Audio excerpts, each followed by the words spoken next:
քաղաքացիական պայմանագրի սկզբունքներից մեր խմբակցությունից եղան падգամավորներ, ովքեր հեռացել էին, եւ քաղաքացիական պայմանագիրը որոշում է կայացրել հեռացնել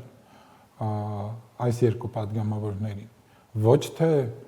իրենք որոշել են հեռանալ, այլ մենք ենք որոշում կայացրել։ Այսինքն, եթե դուք ներողամիտ լինեիք, նրանք այսօր կլիներ խմբակցության կազմում։ Այո։ Եվ դեմ չէին լինել։ Այո։ Դեմ լինելով կառավարության գործունեությանը, դեմ չեն եղել կառավարության գործունեությանը որևէ անգամ։ Բա ի՞նչն է այդ մարդկանց գնալու պատճառը։ Կարծում եմ շատ ակնհայտ է։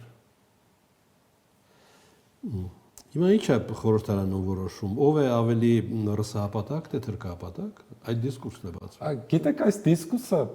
չի բացվել, սա ըստ էության ընդդիմության դիսկուրսն է, որը ուղղորդվում է դրսից եւ իհարկե ընդդիմությունը փորձում է սա քաղաքական օրակարգում պահել, զարգացնել եւ երկու կողմում էլ իրանք են կանգնած։ Եվ թերքահպատակության կողմում են կանգնած եւ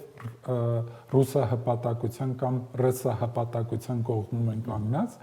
եւ իրար պաստալով փորձում են դա քաղաքական օրակարգում պահել։ Եվ իրենց ներկայացուցիչներն են ըստ էության սրա մասին խոսում, իրենց ներկայացնելով հենց նաեւ թերքահպատակ կամ ռուսահպատակ։